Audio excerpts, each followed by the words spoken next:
Saya harap Pak Bupati buka-bukaan dalam persoalan ini, biar semua orang yang mengatasnamakan dan menjual nama Pak Bupati ikut bertanggung jawab. Tidak hanya Pak Bupati yang bertanggung jawab terhadap masalah ini. Apalagi Pak Bupati, kalau melihat dari pengakuan dari Pak Suroso, Pak Bupati tidak sepenuhnya menikmati dan makan duit itu semua.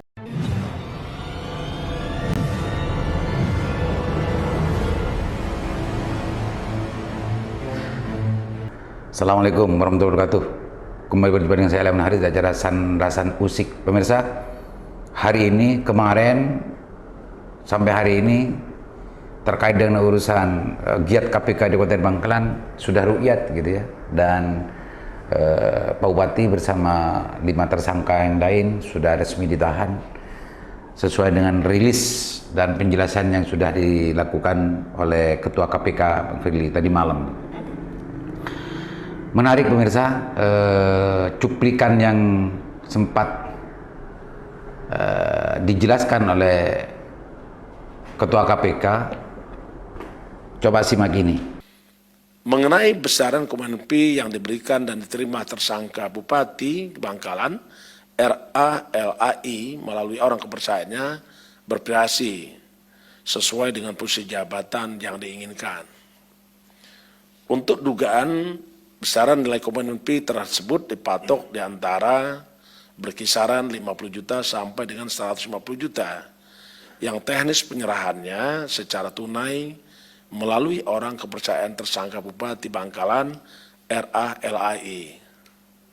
Selain itu, ada juga penerimaan sejumlah uang lain yang dilakukan atau diterima oleh saudara tersangka Bupati Bangkalan RA/LAI karena turut serta dalam pengaturan beberapa proyek di seluruh dinas di pemerintah Kabupaten Bangkalan, dan komitmen P-nya berkisar sebesar 10% dari setiap nilai anggaran proyek. Pemirsa, apa yang disampaikan Pak Firly ini kalau kita mau teliti, kalau kita mau simak secara serius, bahwa penahanan terhadap 6 tersangka hari ini di Kabupaten Bangkalan itu adalah kasus asesmen lelang jabatan. Cuma di ujung penjelasan dari Pak Firly bahwa Pak Bupati ada indikasi menerima sejumlah penerimaan gitu ya dari urusan perproyekan, sehingga menurut saya giat KPK ini tidak selesai di urusan asesmen, tapi ada banyak persoalan-persoalan dugaan korupsi lainnya yang masih belum selesai disidik dan disidik oleh KPK. Kalau yang kemarin termasuk tersangka-tersangka yang 5 tersangka lainnya itu jelas itu adalah pemberian ya, dari yang terkait dengan urusan pemberian uang terkait dengan asesmen. Tapi Pak Firly bilang bahwa ada sejumlah penerimaan uang pada Bupati karena ikut mengkondisikan beberapa proyek di dinas-dinas. Ini masih belum pasti dinas apa saja dan yang lain-lain. Sebesar 10% fee itu secara verbal dan secara jelas disampaikan oleh Pak Firly. Jadi intinya informasi ini adalah satu, bisa dikatakan sudah rukyat gitu ya, dalam konteks selama ini banyak orang kepo, status tersangka sudah dijelaskan tapi belum dianggap, masih belum ada tindakan dari KPK, sampai terakhir rame gitu ya di media sosial, di media nasional, kehadiran Pak Bupati di salah satu acara yang dihadiri oleh Pak Firly sebagai Ketua KPK di Surabaya. Dan tidak sampai 1 minggu dari itu, sekarang ada tindakan dari KPK melakukan pemeriksaan dan penahanan kepada Bupati beserta 6 tersangka. Pemirsa Usik, ini bisa dikatakan rukyat ya, dari kepo masyarakat Bangkalan khususnya, tapi belum istiqmal. Hisapnya belum istiqmal, tapi sudah rukyat bahwa Pak Bupati beserta 6 tersangkanya betul-betul sekarang diperiksa dan ditahan gitu ya. Tapi masih belum istiqmal dengan penjelasan Pak Hisapnya belum istiqmal.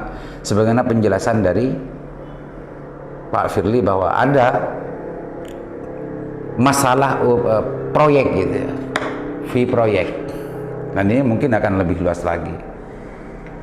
Mudah-mudahan tidak menemukan apa-apalah KPK selain daripada yang menjerat Pak Bupati dan 6 tersangka yang sekarang kita saksikan bersama. Dewan Sausik, ada salah satu hal yang menarik lagi itu ya, yang ditulis di Jawa Post. Saya bacakan ya biar tidak salah. Di Jawa Post ditulis sesuatu yang menarik gitu ya, dan ini penting untuk diketahui oleh publik Bangkalan dan para pihak yang punya kompetensi dan mempunyai perhatian terhadap perkembangan pemerintahan di Kabupaten Bangkalan. Ini ditulis di Jawa Post dengan judul "Jadi Tersangka Korupsi Bupati Bangkalan Tuding Sekda dan PLT BKD". PLT BKD, Sekda dan PLT BKD. PLT BKD ini kalau nggak salah, saya takut keliru, tapi ada PLT BKD. Jawapos.com, setelah ditetapkan menjadi tersangka kasus jual beli jabatan sejak sebulan lalu, Bupati Bangkalan Abdul Latif Amin Imron baru dibawa ke kantor KPK pada Rabu 7/12. Pengacara relatif, Sang Abdul Latif Amin Imron Suryono Panu menuding Taufan Zarian Sah, Sekretaris Daerah Sekda Bangkalan, menjadi dalang di balik kasus tersebut. Kliennya tidak bersalah karena tidak mengetahui apapun terkait jual beli jabatan. Sekda melakukan transaksi uangnya dengan mereka, 5 tersangka yang telah menjadi kepala dinas, jadi kena di situ, kata Suryono ditemui pasca pemeriksaan relatif di Ditreskrimum Polda Jatim. Relatif diperiksa bersama 5 kepala dinas lain yang juga ditetapkan sebagai tersangka, yakni kepala dinas sampai selesai. Kalau memang ada bukti transaksi uangnya di mana, padahal Pak Bupati enggak minta uang, ucap Suryono. Pemirsa, kepada Suryono relatif mengaku tak meminta apapun, tak meminta maupun mendapatkan uang tersebut. Jadi Sekda ini mengatasnamakan Bupati. Saya lihat kasus ini bukan jual beli jabatan ya, tapi lebih ke jual beli nama Bupati. Pak Parsiono ini menarik menurut saya. Istilah Pak Parsiono menarik. Ini bukan jual beli jabatan rasanya, tapi jual beli nama Bupati. Ini menarik. Yang disebut langsung oleh pengacara Bupati Pak Suryono ini adalah Sekda Pak Taufan dan PLT BKD. Saya takut keliru menyebut nama ya, PLT BKD. Bahwa ini adalah kasus jual beli nama Bupati. Ini menarik. Pemirsa, penguasa dan kekuasaan itu memang menjadi magnet gitu ya bagi orang-orang untuk mendekat, orang-orang bahkan carmok untuk bagaimana mendapatkan perhatian dari penguasa gitu ya. Karena kenapa? Penguasa memang mempunyai kekuasaan juga, pengaruh juga dan lain sebagainya. Itu penguasa dan kekuasaan. Sifat kekuasaan semacam itu. Maka menjual nama penguasa padu. Beda ketika ada orang yang menjual nama saya gitu. Tapi kalau menjual nama penguasa, banyak orang yang perhatikan, bahkan banyak orang yang membeli. Nah, ini dalam konteks yang saya tangkap dari pikiran pengacaranya Pak Bupati, bahwa Pak Bupati ini tumbal karena Pak Bupati sebetulnya tidak minta apa-apa dan tidak menerima apa-apa dalam konteks ini. Menurut pengakuan dari Pak Suroso ini justru yang menerima dan yang menskenario masalah ini dengan menjual nama Bupati adalah Pak Sekda dan PLT BKD. Kalau melihat dari kebiasaan, melihat dari performa dari Pak Bupati Kabupaten Bangkalan, kebetulan saya sangat kenal baik dengan beliau. saya melihat memang Pak Bupati ini tidak begitu agresif dalam konteks persoalan macam ini. Gitu. Bahkan bisa dikatakan memang tidak begitu mengerti, takut keliru kalau tidak mengerti. Tapi tidak begitu memperhatikan dan dengan persoalan-persoalan semacam ini. Dan masuk akal ketika Pak Suroso ini menjelaskan hal macam itu kalau ketika saya melihat performan dari Pak Bupati Kabupaten Bangkalan yang menurut saya, menurut hemat saya, Bupati Kabupaten Bangkalan itu sifat dasarnya orang tidak bisaan, pengen bisaan, apa itu masuk dalam kategori baik atau ada masuk dalam kategori apa nggak tahu, tapi sifat dasarnya dalam istilah Madura itu orang lo bisaan. Ada orang datang engki mungkin ya, ada kepala dinas minta tanda tangan, nikah Pak Bupati ini begini, datangan mungkin begitu, orang tidak bisaan. Itu saya contohkan perilaku orang yang tidak bisaan ya, yang saya tangkap dari pribadi dan performanya Pak Bupati semacam itu, yang saya tahu. Entah kalau memang ada yang lebih ngerti dan lebih paham tentang masalah bagaimana Pak Bupati sepenuhnya saya kurang tahu. Tapi yang saya lihat, sebagaimana yang saya ketahui semacam itu performan yang Pak Bupati punya gitu di Kabupaten Bangkalan, maka bisa jadi hal semacam itu terjadi. Apa yang diceritakan Pak Suroso itu betul iya, termasuk dengan hal-hal yang lain. Karena menurut menurut penjelasan di Pak Firly, Pak Bupati hanya menerima sejumlah uang hanya 5,3 M. Kalau nggak salah ya, 5,3 M. Kalau itu 5,3 M itu Pak Firly itu kalau tidak salah itu gabungan ya dari asesmen yang dimaksud yang sekarang sedang menjerat dengan penerimaan lain yang terkait dengan urusan proyek gitu ya. Proyek yang di situ juga dijelaskan oleh Pak Firly 10% gitu ya, pengkondisian proyek. Coba kita hitung gitu ya, berapa sebetulnya anggaran barang dan jasa proyek di Kabupaten Bangkalan selama 2 tahun 3 tahun. Masa hanya dapat 5, sekian? Jangan-jangan karena Pak Bupati memang mempunyai performa semacam itu, dipungut atau diambil 10%, juga ada juga oknum-oknum yang menjual nama Bupati dalam konteks perproyekan. Bisa jadi sama dengan kasusnya asesmen ini. Terlepas dari semua itu, saya tidak tahu hal yang sebenarnya, tapi penjelasan di Pak Suroso kalau semacam ini ada benarnya juga hal macam itu. Entah kalau memang Bupati dengan apa yang disampaikan Pak Suroso apa sepenuhnya tidak menerima apa-apa atau menerima gitu ya, sebagian dari apa yang sudah diambil. Karena sistem yang dibangun menurut apa yang dijelaskan oleh Pak Firly adalah 10% dari seluruh proyek dinas-dinas. Coba, tidak akan hanya 5 M, tidak hanya 5 M, pasti banyak dapatnya Pak Bupati yang penerimanya.